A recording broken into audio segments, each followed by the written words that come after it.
What is going on, guys? This is me, Sin. So today I wanted to do something a little more unique, a little different than what I usually do. I wanted to cover the best going second cards of the format, which includes hand traps and board breakers. So I'm not gonna only make one video for hand traps and then another one for board breakers. And this is a huge compilation, like 54 cards or something like that. So there are some good cards, some broken cards, some decent cards, some garbage cards, and some unplayable cards in here. Literally everything for everyone. And yeah, we've got 5 beautiful different tiers, levels. You know, each of them represents a different power level. So obviously we've got tier 0, and then, you know, a not too bad one, and then this is little mid. And then the 2 final ones are like, yeah, you're not trying to be in there, especially not in the last one. But if you're in like the middle, then you're definitely not bad. Like, you can still be played and potentially achieve some decent results. Anyways, before we go any further, make sure you smash the like and subscribe button. And now let's get right into it. Alright, so the first one is Frame Epsilon. This card sucks. Alright, cool. The second one is Kurikara. Yeah, I'm not even gonna waste any time. Kurikara is actually not too bad. I want to say you shouldn't really play it right now, though, because yeah, sure, it's not too bad against Purely for Purely Noir. It's only really good in Vanquish Soul because you can reveal it as a fire monster. But it's going to be much better next format when the Snake Eye engine is going to be relevant. With that being said, this card is still much better now than it was like last week because of the Fire King structure deck. Still being able to play the Snake Eye engine. Very minimalistic though, only one Ash and one the Flamberge Dragon. Any more than that would start bricking, so Kurikara is fine. I'm gonna put it in the mid section because it definitely doesn't suck, but it's not insane at the moment. Again, it's going to be getting much better when the Snake Eye engine will be getting better in Phantom Nightmare. So it's probably going to be upgraded to the sheesh like that tier. Anyways, Bestials are actually very good, especially Jewish Worm and Magnamut, so definitely deserves to be in that section. And now, Marionette Might is a weird one. Like, yeah, okay, it's not too bad against Unchained, but it's only really good against Unchained, not really good against anything else. Kind of a waste of 3 extra deck three side deck spots. And with Rescue is getting a lot in popularity, Unchained is also dropping a lot in popularity. Well, not maybe not that much, but still a little bit. It's a good card, but just because it's only good against one deck, and also that deck is starting to play around like everything, like talents, change of heart, etc. I'm gonna put it in this section because it's still decent, but it's not worth playing. Exceedon Core, on the other hand, I'm very iffy on that card. So if you ask like most players who, I don't know if they really put in that much thought into it, like they're always gonna say things like, oh, in the Tearlaments Mirror Match, Exceedon Core is broken because it's an out to Abyss Dweller. Now, it's actually funny that I actually disagree with that because you can actually easily play around Exceedon Core. You can end on Abyss Dweller and Mud Dragon of the Swamp, so 2 water monsters.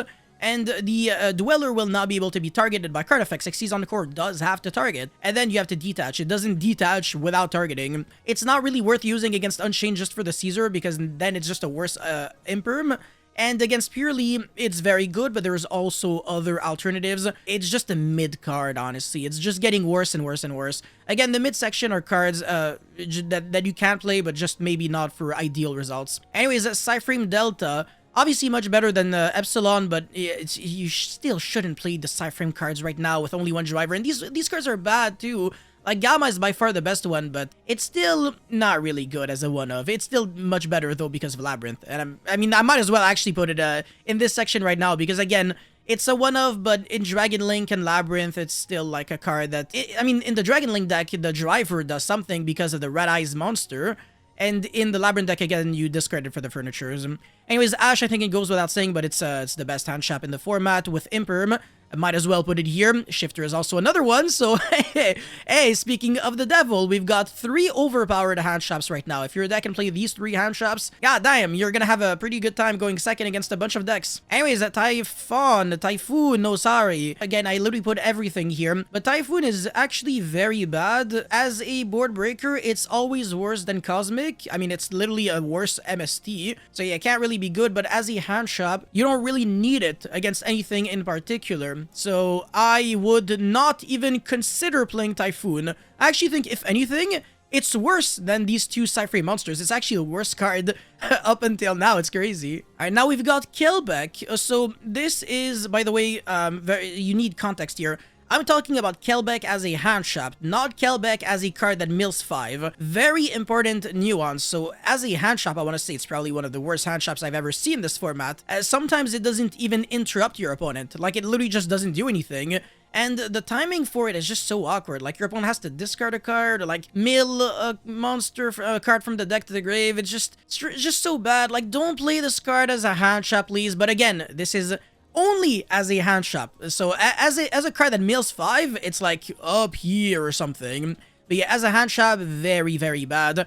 If you want to play it like generically, but obviously in the Tier Elements deck, you're already playing it because of its other effect. So if you draw it and you have it as a hand shop and you have literally nothing else, then might as well use it. But when I realized that when I was playing Tier Elements and I was using the effect of Kelbeck to bounce back a card, it was just never helping me out. I was always losing those games. It's not like back in the days where you have like 3 Kelbecks, so you can afford to use that effect and then still mill another Kelbeck. Now if like you special summon the Kelbeck to bounce back a monster, you miss out on a mill 5, which is so bad. So yeah, not a big fan at all. Now, evenly matched is such an interesting one because it actually just keeps getting worse and worse and worse. It's actually funny, but it does less than nothing against Centurion. Like, every normal spell and normal trap is bad against that deck. And against the Rescuers deck, it's not bad, but if they can make like Baron de Fleur or Warlord Savage, it's just gonna get negated. But if it doesn't get negated, it's not too bad. I want to say usually Duster, Lightning Storm are a little better.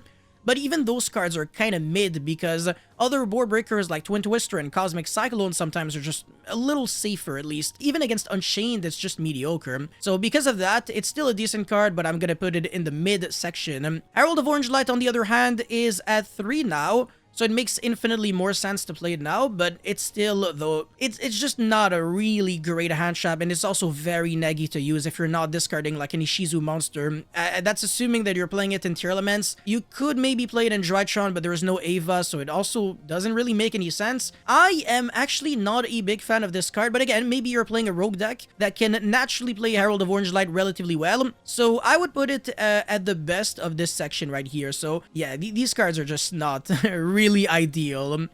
Dark Ruler No More, definitely a decent card actually. You can play it as a one-of and then just get it off of Thrust, so there is really no drawback with this card. Herald of Green Light, this card is dreadful, catastrophic. I mean, it's on the same level as Cyframe Delta, so yeah, it can't really be too good.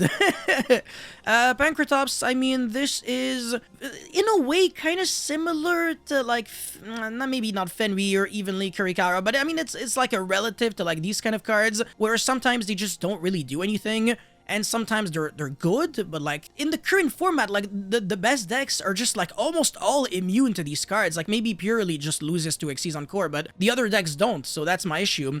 And also, destroying cards is not really the way to go. Now, Ghost Sister and Spooky Dogwood is just one of those weird cards that I can't really put in any section because it's usually bad. Like, as a real card, it's really bad, but as a good card, it's whatever. I mean, I might as well put it in the Tier 0 section because time, that's my issue with Ghost Sister. It's really just because of that. As a real hand shop, this card is utter garbage, by the way. In reality, I should maybe put it here, but I'm gonna keep it here for... I don't know, for fun, and just to piss you guys off. Anyways, Fenrir. Okay, so again, this video is all about going second cards. How good is Fenrir going second? It depends on your deck. If the search of Fenrir doesn't matter, then Fenrir itself is just on the same level as Pancratops. As a going first card, I want to say Fenrir is maybe a little better than going second. It depends on the context. But this card does give you an extra layer of pushability. Because you can maybe get rid of floodgates and stuff like that, so it's getting less good because of Centurion. Like, you're not even going to be able to reap the benefits off of the Fenrir, but it's still a relatively decent card. Again, though, as a going second card, because of the fact that people are making, like, gigantic boards, I'm going to have to put it maybe worse than Pancratops, strictly as a going second card. So yeah, that's my issue. If this video was about going first cards, it would be it would probably be in the Tier 1 section, actually. This is just like mid. Alright, DD Crow, how good is it? It's not too bad. It's probably very similar to Xyz on Core, because again, it's also pretty good against Purely. This time, though, they can actually play through it.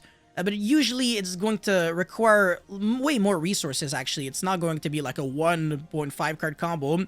Maybe like a 3 card combo or something, because they're going to have to rely on the White Cat getting the Sleepy from hand, and then They use another card to like equip and stuff like that, so it's, yeah, maybe like 2 extra cards. Decro is good against the other decks. Against Unchained, it's not too bad. It's the best mid card. Yeah, definitely the best one though. Spellbound is very good. I like quick play spell cards this format. This card again being very good against both Centurion and Purely. Unlike Xyz Encore, which is only good against Purely, honestly, and against other decks is just mediocre overall. So that's my issue, but yeah, this card is going to save you very often. It's not that broad. I mean, it's also good against Flunderies, so that's also something. Retelling Sea doesn't really have that many good applications. I would not really play this card, but it's not that bad against Chimera Branded and Purely, so it's probably going to be the worst card in this section. Book of Moon, on the other hand, another quick play spell card that is very flexible, will save you very often. It deserves to be a very respected card. Ghost Mourner and Moonlit Chill. It's a worst effect Veiler. It's hard for me to like place it here because of the fact that we're in the TCG, not in the OCG. This card just behaves differently and it's not as good. So I'm actually not a big fan of Ghost Mourner, unfortunately. I'm gonna skip right into Effect Veiler. I think Effect Veiler is very good. It's not as good as Infinite Impermanence, obviously, but it's much better than Ghost Mourner, so it probably has to be in here. Yeah, I mean, again, most hand traps that just negate stuff on the field are decent. But Ghost Mourner not doing too much on your own turn, also being once per turn. Yeah, I mean, unless your opponent is summoning like a wind on your own turn, Ghost Mourner is really not going to be negating anything. If your opponent summons like a Guardian Chimera, then you have to go Chainlink 1, and then your opponent's Guardian Chimera goes Chainlink 2, and then it still destroys.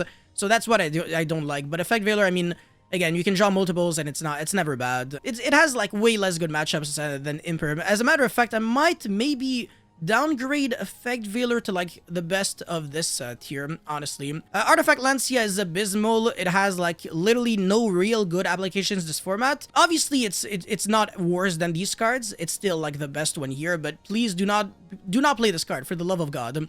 Triple Tactic Talents as a going second card is infinitely better than going first. I really like this card, and as a matter of fact, it is very similar in terms of power level as Dark Ruler No More. So yeah, it's just a very good card. So sure, I'm gonna put it here. Nibiru, it depends on the player. I don't even think a lot of decks lose to Nibiru. I don't understand when people say the Unchained deck loses to Nibiru, because that's just an incorrect statement. Deadass, every single time I see Unchained players lose to Nibiru, it was the player making a decision that made him lose to the card. It's not even like the deck inherently loses to the card, because trust me, like literally every 2-card combo can play through Nib, so the card just does nothing if your opponent is aware of it and respects it. Now, I'll assume that Nibiru is always paired with other cards. I mean, not necessarily that you're going to be drawing it with other cards, like other hand traps, but you're probably going to be playing other hand traps on top of the Nibiru, so if you draw like a combination, then it's going to be pretty good. I don't know if it should be in the tier 0 section or like the best of this one. Simply because I do not like the card myself. I just don't think it ever did anything remarkable. But if you're going first, Nibiru is actually better because your opponent is no longer playing around your Nibiru. He's now playing around your board, and he's always going to be playing into the Nib. Better going first card than going second, in a way. If you have your stuff going, maybe you can catch people off guard. It should probably be in here, yeah. I would feel weird for putting Nibiru here. I still don't think it's that great, this format, though. I still am not a big fan of Nibiru. It also depends on the way your opponent is playing, so yeah, again, it's always good against the player, not always good against the deck. Chaos Hunter, a little better than Lancia, but it's still not fantastic right now. If you, as a going first card with like Mannequin Cat and stuff like that, it might not be too bad in certain decks, but as a going second card, like as a hand trap, I'm not a big fan at all. No Material is utter garbage, by far the worst card here. Gamma Seal, or rather Kaijus in general, they are comparable to Kurikara, so I would probably put them here. I think this is relatively reasonable, yeah. Literally 3 cards that out-Expurely Noir are on the same tier because they might be a little more specific, a little less good than Spellbound. I think this card is just the same. I mean, Spellbound and Book of Moon can deal with Expurely Noir, so that's the thing. Whereas these cards, Ghost Ogre, I actually despise this card, and I keep saying how I just don't like it. I really don't recommend people to play it, but I acknowledge the fact that it might have a way to shine one day, so it's probably going to be in this section. Ghost Reaper is also a decent one, maybe for the future, but at the moment, I don't recommend it too much. I'm gonna probably put it above Gamma or... yeah, above Marionette Might. It depends on the extra deck that you have. If you have a lot of space, then it's not too bad. Actually, as a matter of fact, it's better than Ghost Ogre, honestly. Maybe better than Herald, but maybe not, because Herald also depends on the deck itself that you're playing. If you're already playing a bunch of fairies, then this card it never really feels bad. Super Poly, how do I feel about that one? It is another one of those very good cards, because it is a quick play spell, and quick play spells allow you to beat Centurion when you're going second. It might not be fantastic against certain decks, like Purely, again.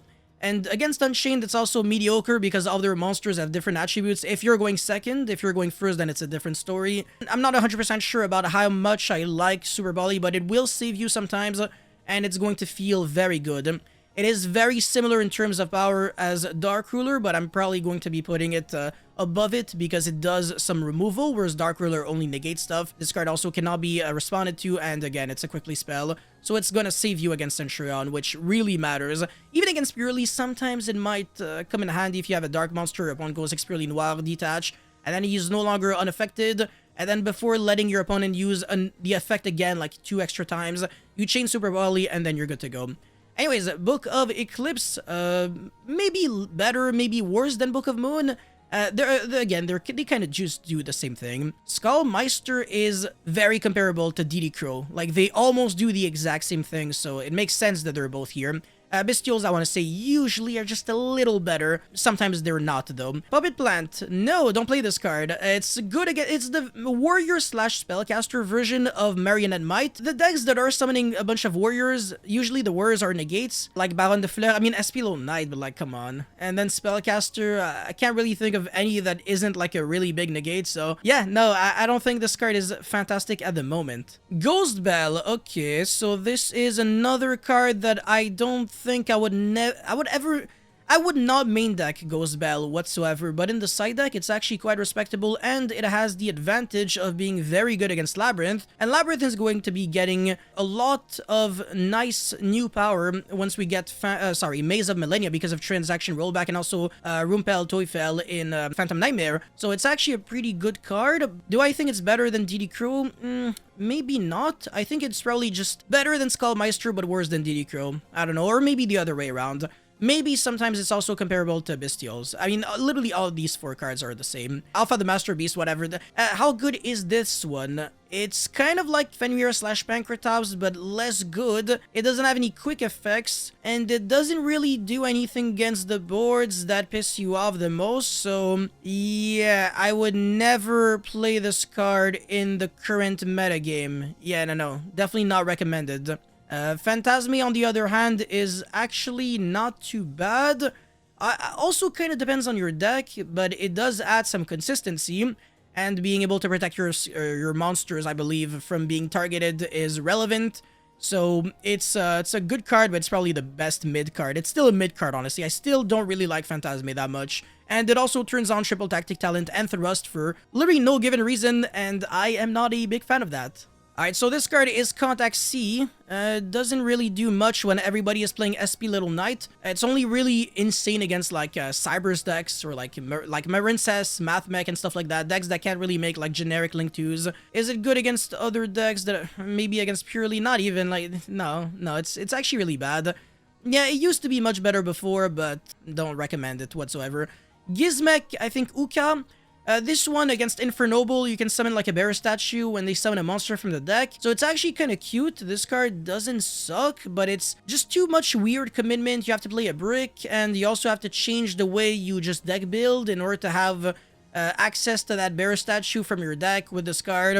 And it's going to be dead very often, so you're going to be side decking like 4 cards for 1 matchup, or like maybe 2 matchups. One, you could just have like other cards that are maybe more generic. It's literally the exact same problem as Marionette Might, where it's only truly good against like 1 or 2 decks, and that's it. Jolan Logbird is a weird one again because it has the potential of being extremely overpowered or doing nothing. Against Unchained, it usually just does nothing. Against Purely, sometimes it does nothing because they just search on the draw phase, and sometimes it is game ending because they have to do stuff on the main phase because of the fact that Prosperity is still at 3. If you can Jewel after a Prosperity, it's going to be good, but again, if you have Jewel and other cards, it's going to be insane. I do believe that this card is better than Nibiru, so I will put it here. Yeah, I want to say it makes sense that these 5 hand shops are the best hand shops of the format, at least right now. Herald of Purple Light to negate shop cards. No. Yeah, like, you might as well just play Cross Out if you're that scared of D-Barrier and stuff like that. But again, you have to discard another fairy, so that's the reason why I can't really give these cards too much credit. Enemy Controller. Yeah, this is less good now that Centurion is doing... it's still good because, like, you still have the priority to do something on main phase 1. Actually, very nice. Yeah, again, quickly spell cards are just in a good position right now, so I have to put it here. It's still a very good card. Lava Golem is a pretty good one, huh? Yeah, but again, it's not going to do anything against Centurion. They still kind of skip your turn. Against Unchained, it's sometimes completely irrelevant because they end on just the Caesar with the trap card and the Sharvara in hand, and then they start reviving back their stuff on your turn while you're playing the game. So Lava Golem sometimes is just completely dead. And against Rescue Ace, it might be the same thing, and they can also have the Monster Reborn and stuff like that. So I actually do not like Lava Golem too much, but it's still a very good side deck option, and it will save your life against a lot of matchups. So yeah, it's definitely a great one for sure. Definitely the best card maybe here. Triple Tactic Thrust, very similar to Talons, but this card is better going first. Maybe no, actually it might be a little better going second too, now that Fire King is going to be a thing. They again always have to use effects on your standby phase, so it's always going to be turned on. And because of that, it is the best normal spell card in this section because it gets everything literally below it. So yeah, pretty insane.